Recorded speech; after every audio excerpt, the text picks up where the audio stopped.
إن الحمد لله نحمده ونستعينه ونستغفره ونعوذ بالله من شرور أنفسنا وسيئات أعمالنا من يهده الله فلا مضل له ومن يضلل فلا هادي له وأشهد أن لا إله إلا الله وحده لا شريك له وأشهد أن محمدا عبده ورسوله يا أيها الذين آمنوا اتقوا الله حق تقاته ولا تموتن إلا وأنتم مسلمون يا أيها الناس اتقوا ربكم الذي خلقكم من نفس واحدة وخلق منها زوجها وبث منهما رجالا كثيرا ونساء واتقوا الله الذي تساءلون به والأرحام إن الله كان عليكم رقيبا يا أيها الذين آمنوا اتقوا الله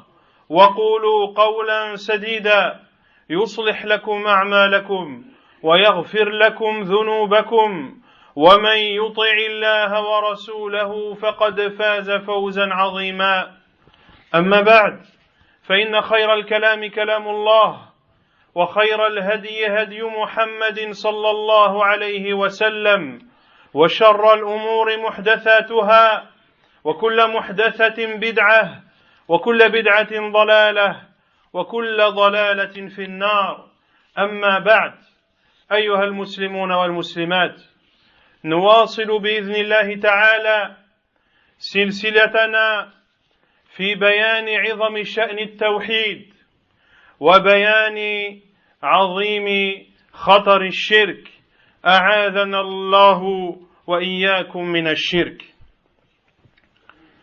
التوحيد هو أوجب الواجبات وأعظم العبادات رتب الله عز وجل لمن حقق هذا التوحيد الثواب العظيم والأجر الجزيل في الدنيا والآخرة.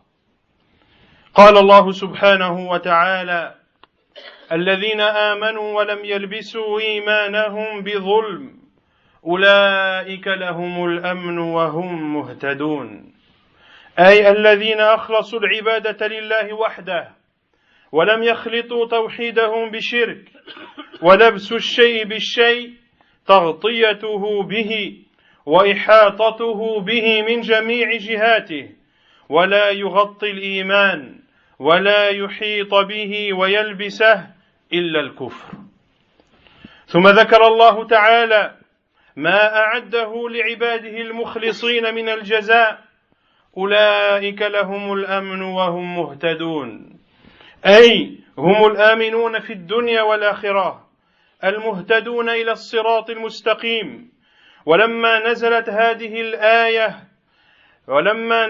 هذه الآية شق على أصحاب رسول الله صلى الله عليه وسلم، ظنوا أن الظلم المشروط هو ظلم العبد نفسه، وأنه لا أمن ولا اهتداء إلا لمن لم يظلم نفسه، فقالوا يا رسول الله وأينا لم يظلم نفسه؟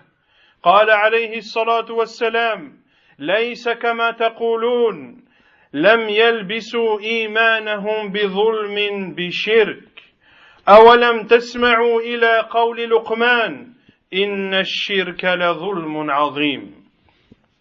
فبين عليه الصلاة والسلام أن من لم يلبس إيمانه بهذا الظلم كان من أهل الأمن والاهتداء.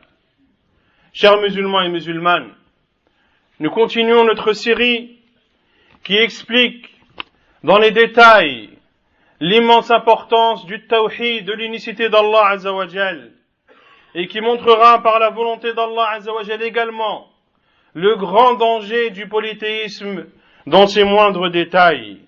Nous avions vu lors des discours précédents l'importance de l'unicité d'Allah Azza wa Jal.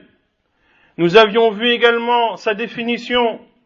Nous verrons aujourd'hui, par la volonté d'Allah Azza wa Jal, le mérite du tawhid. Car Allah Azza wa Jal a réservé une énorme récompense dans cette vie d'ici-bas et dans l'au-delà à ceux qui mettent en pratique véritablement son unicité subhanahu wa ta'ala. Il dit Azza wa Jal selon le sens, ceux qui ont cru et n'ont point troublé la pureté de leur foi par quelconque injustice, ceux-là ont la sécurité et ce sont eux les bien guidés. C'est-à-dire ceux qui ont adoré Allah Azza wa Jal en toute sincérité, ceux qui n'ont pas mélangé dans leur adoration d'Allah Azza wa Jal une quelconque forme de polythéisme. Allah Azza wa Jal nous cite la récompense qu'il leur réserve. Ce sont eux, ceux-là ont la sécurité et ce sont eux les bien guidés.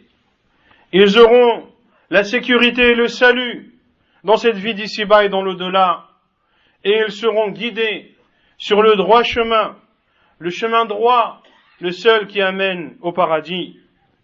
Et lorsque ce verset est descendu, il a été accueilli avec difficulté par les compagnons du prophète sallallahu alayhi wa sallam, qui ont compris que le salut, la sécurité ainsi que d'être bien guidé était conditionné au fait qu'une personne ne doit pas commettre d'injustice même envers sa propre personne.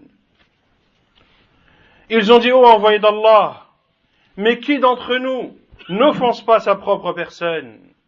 Et le prophète sallallahu alayhi wa sallam de répondre, ce n'est pas comme vous dites, ceux qui n'ont pas troublé la pureté de leur foi par une quelconque injustice, c'est-à-dire par du polythéisme. N'avez-vous pas entendu la parole de Luqman alayhi salam? Nous rapporte Allah Azza wa Jalla dans Surat al-Luqman, le verset 13. Le polythéisme est certes une immense injustice. Ainsi, le prophète sallallahu alayhi wa sallam nous annonce la bonne nouvelle que ceux qui ont une foi pure, qui n'est mélangée par aucune forme de polythéisme, eh bien à eux le salut dans cette vie d'ici-bas et dans l'au-delà, et ce sont eux les bien guidés. والظلم أيها المسلمون والمسلمات هو وضع الشيء في غير موضعه ومنه سمي الشرك ظلما والمشرك ظالما لأنه وضع العبادة في غير موضعها وصرفها لغير مستحقها وهو على ثلاثة أنواع. أما النوع الأول ظلم العبد نفسه بالشرك وهو أعظم أنواع الظلم قال تعالى إن الشرك لظلم عظيم. أما الثاني ظلم العبد نفسه بالمعاصي كما في قوله تعالى ومن يعمل سوءا أو يظلم نفسه ثم يستغفر الله يجد الله غفورا رحيما. أما الأمر الثالث ظلم العبد في نفس أو مال أو عرض فمن سلم من أنواع الظلم الثلاثة كان له الأمن التام والاهتداء التام في الدنيا والآخرة. ومن سلم من الظلم الأكبر ولم يسلم من النوعين الآخرين حصل له من نقص الأمن والاهتداء على قدر ظلمه لنفسه وظلمه للعباد. ومن لم يسلم من الظلم الأكبر لم يكن له أمن ولا اهتداء في الدنيا والآخرة. Et l'injustice, chers musulmans et musulmanes, c'est de placer une chose dans l'endroit qui n'est pas la sienne. Pour cela que le polythéisme a été appelé une injustice. Et c'est pour cela que le polythéiste a été appelé injuste, car il positionne et place l'adoration dans une place qui n'est pas la sienne, et voue son adoration à celui qui ne la mérite pas. Et l'injustice est de trois sortes. La première, c'est l'injustice que peut faire une personne envers elle-même par le polythéisme. Et ceci est la plus ignoble, la plus gravissime des formes du polythéisme, des formes de l'injustice. Car Allah Azza wa Jalla dit, le polythéisme est certes une immense injustice. La deuxième sorte d'injustice, c'est l'injustice que fait la personne envers elle-même à travers des péchés. Comme le dit Allah Azza wa Jal dans Surat An-Nisa, le verset 110. Et celui qui accomplit un mal ou porte offense à sa propre personne, puis demande à Allah le pardon, il trouvera Allah pardonneur et miséricordieux. Et la troisième forme d'injustice, c'est l'injustice qu'une personne commet envers autrui dans la personne, dans les biens ou dans l'honneur. Celui qui est épargné de ces trois formes d'injustice, alors à lui, la sécurité la plus complète et la guidée la plus parfaite dans cette vie d'ici-bas et dans l'au-delà.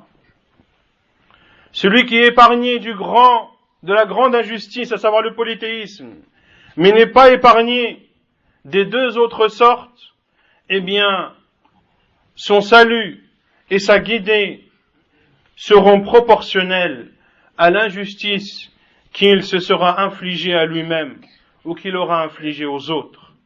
Quant à celui qui n'est pas épargné de la grande injustice, alors, point de salut, point de sécurité et point de guidée pour lui, ni dans la vie d'ici-bas, ni dans l'au-delà.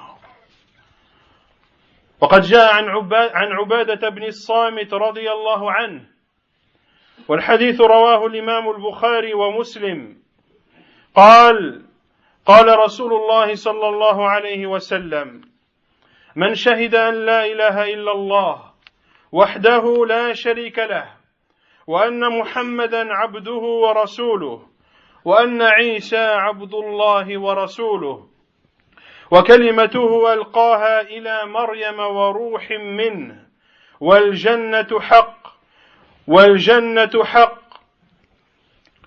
والنار حق أدخله الله الجنة على ما كان من العمل. اشتمل هذا الحديث العظيم على 4 أمور مهمة. أما الأمر الأول شهادة أن لا إله إلا الله، ومعنى لا إله إلا الله لا معبود بحق إلا الله، ولا تنفع قائلها إلا إذا كان عارفا معناها عاملا بمقتضاها سالما مما ينافيها. أما من تلفظ بها فقط ولم يعمل بما دلت عليه لم تنفعه. والحاصل أن لا إله إلا الله لا تنفع إلا من عرف مدلولها نفيا وإثباتا واعتقد ذلك وقبله وعمل به. أما من قالها من غير علم بمعناها ولا اعتقاد ولا عمل بمقتضاها من نفي الشرك وإخلاص القول والعمل لله وحده فغير نافع بالإجماع، بل تكون حجة عليه. والمشركون الأولون جحدوا هذه الكلمة الطيبة، جحدوها لفظا ومعنى.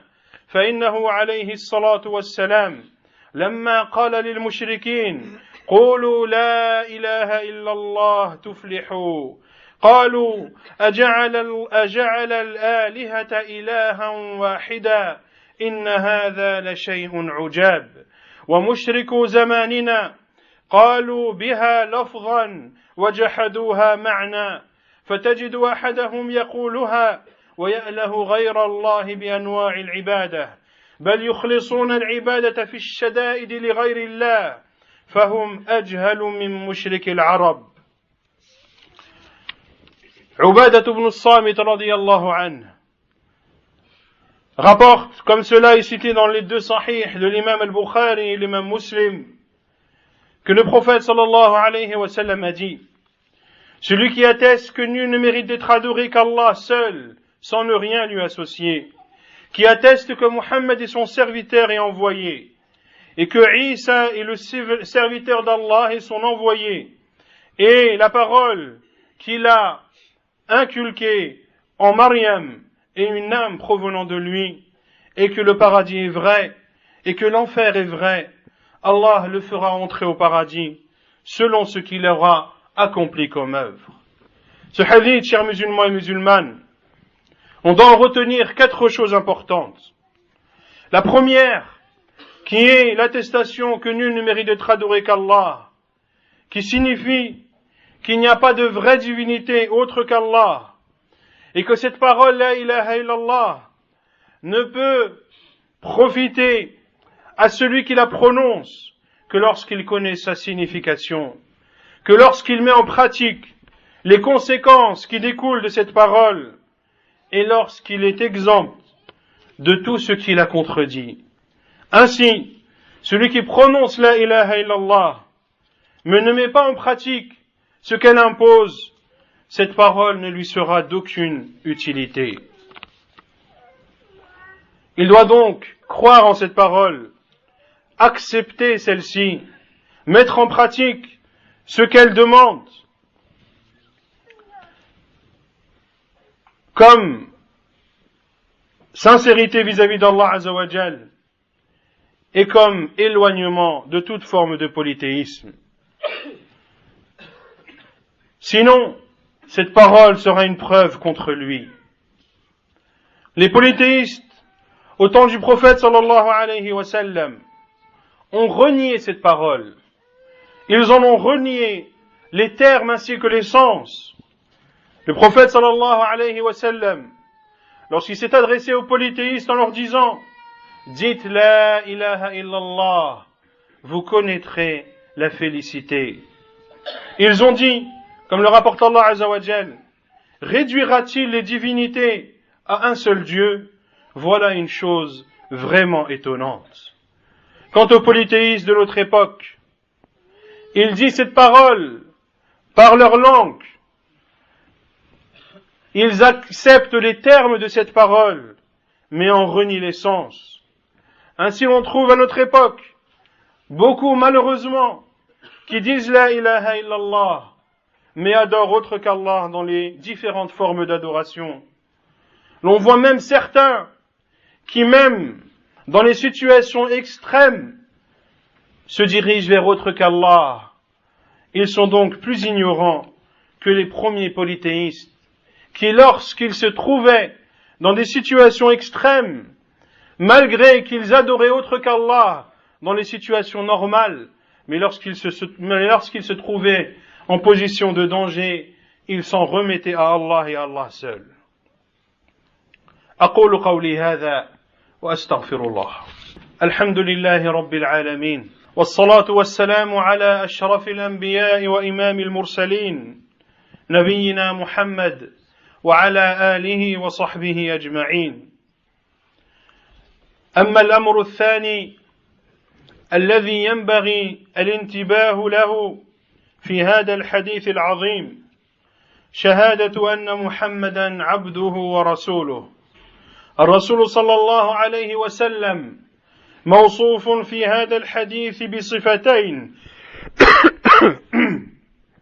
الأولى أنه عبد الله ليس له شيء من خصائص الإلهية، وفي هذا رد على من غلا في رسول الله صلى الله عليه وسلم وتوجه إليه بالدعاء والاستغاثة وغير ذلك من أنواع العبادة التي لا تصلح إلا لله وحده.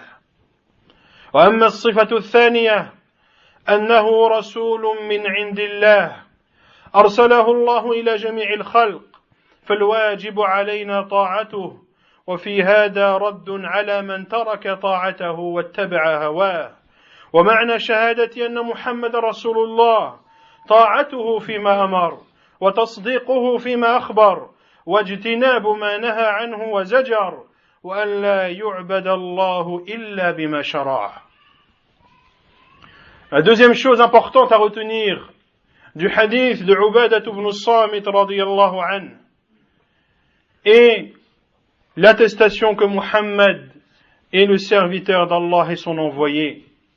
Dans ce hadith, le prophète sallallahu alayhi wa sallam a été qualifié par 2 choses. La première, que c'est le serviteur d'Allah. Ainsi, le prophète sallallahu alayhi wa sallam n'a rien qui pourrait justifier une quelconque divinité. Le prophète sallallahu alayhi wa sallam n'a rien qui fait partie des spécificités d'Allah subhanahu wa ta'ala. Il y a dans cela une réponse à tous ceux qui ont abusé sur le prophète sallallahu alayhi wa sallam en adressant au prophète sallallahu alayhi wa sallam des invocations ou en adressant des appels au secours et toute autre forme d'adoration qui ne peuvent être adressées et vouées qu'à Allah subhanahu wa ta'ala. La deuxième caractéristique, c'est que le prophète sallallahu alayhi wa sallam est l'envoyé d'Allah. Allah azza wa jalla l'a envoyé à l'ensemble de la créature. Ainsi, nous devons lui obéir. Et ceci est une réponse à ceux qui ne se soumettent pas aux ordres du prophète sallallahu alayhi wa sallam et qui préfèrent suivre leur passion. Et la signification d'attester que Muhammad sallallahu alayhi wa sallam est l'envoyé d'Allah, c'est obéir au prophète sallallahu alayhi wa sallam dans tout ce qu'il a ordonné, de croire en tout ce qu'il nous a informé, de nous abstenir de tout ce qu'il nous a interdit et de n'adorer Allah azza wa jal que conformément à ce que nous a enseigné le prophète sallallahu alayhi wa sallam. أما الأمر الثاني الوارد في حديث النبي عليه الصلاة والسلام أن عيسى عبد الله ورسوله وكلمته ألقاها إلى مريم وروح منه. وصف رسول الله صلى الله عليه وسلم عيسى ابن مريم في هذا الحديث بأربعة أوصاف: أنه عبد الله، أن عيسى عبد الله، وفي هذا رد على النصارى الذين زعموا أنه الله أو ابن الله أو ثالث ثلاثة، تعالى الله عما يقولون علوا كبيرا. وأنه رسوله، وأن عيسى عبد الله ورسوله، وفي هذا رد على اليهود الذين كذبوا برسالته ووقعوا في عرضه. وكلمته ألقاها إلى مريم، أي خلقه الله عز وجل، أي أن الله خلق عيسى ابن مريم بكلمة كن أرسل بها جبريل عليه السلام إلى مريم فنفخ فيها من روحه بإذن ربه. وروح منه، فعيسى عليه السلام روح من الأرواح التي خلقها الله كسائر الخلق. وإضافة الروح إلى الله عز وجل إضافة تشريف وتكريم.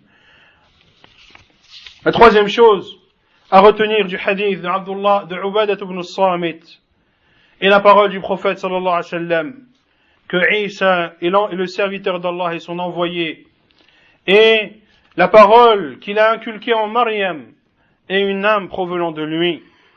Dans ce hadith, le prophète sallallahu alayhi wa sallam a donné 4 caractéristiques à Isa alayhi salam, à Jésus alayhi salam. Premièrement, que c'est le serviteur d'Allah. Et ceci est une réponse aux chrétiens qui prétendent qu'Allah nous en préserve, que Isa est Allah, ou bien que c'est le fils d'Allah, ou bien que c'est le 3 des 3, ou bien que c'est le 3e des 3, qu'Allah soit exempté et purifié de tout ce que les polythéistes disent à son sujet. La deuxième caractéristique est que Isa est l'envoyé d'Allah.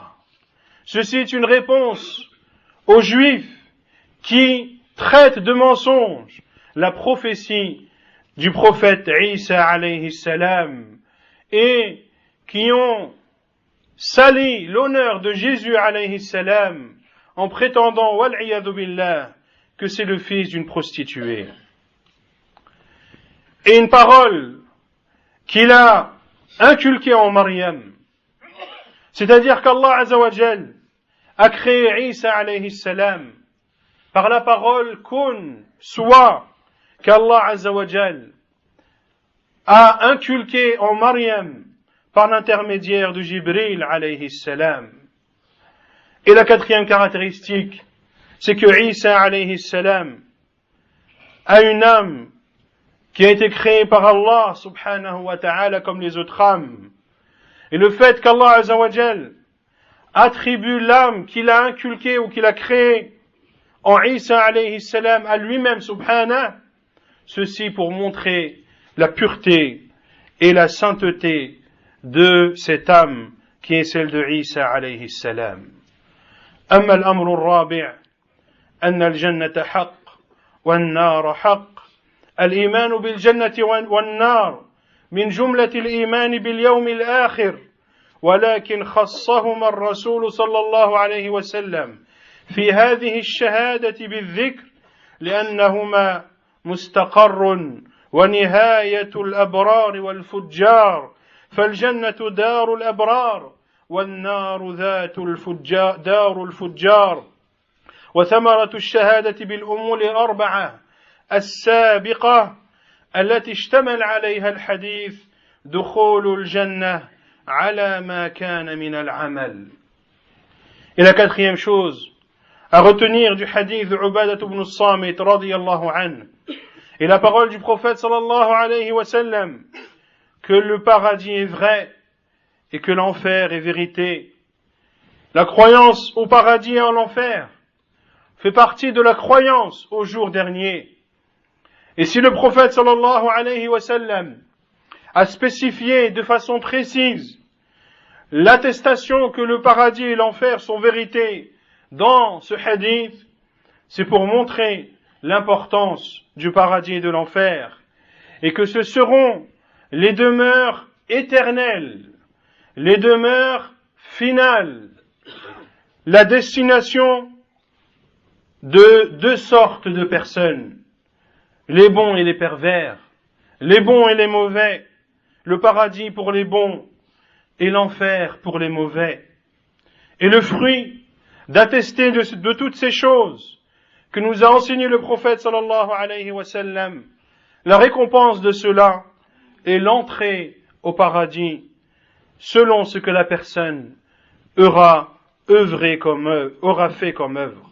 أسأل الله عز وجل أن يجعلنا من الذين حققوا التوحيد، ونسأله تبارك وتعالى أن يدخلنا الجنة وأن يعيذنا من النار. اللهم أدخلنا الجنة مع الأبرار، اللهم أدخلنا الجنة مع الأبرار، اللهم اجعلنا ممن يرافقون الأنبياء والشهداء والصديقين، إنك ولي ذلك والقادر عليه. وصلى الله وسلم وبارك على نبينا محمد وعلى آله وصحبه أجمعين، وآخر دعوانا أن الحمد لله رب العالمين.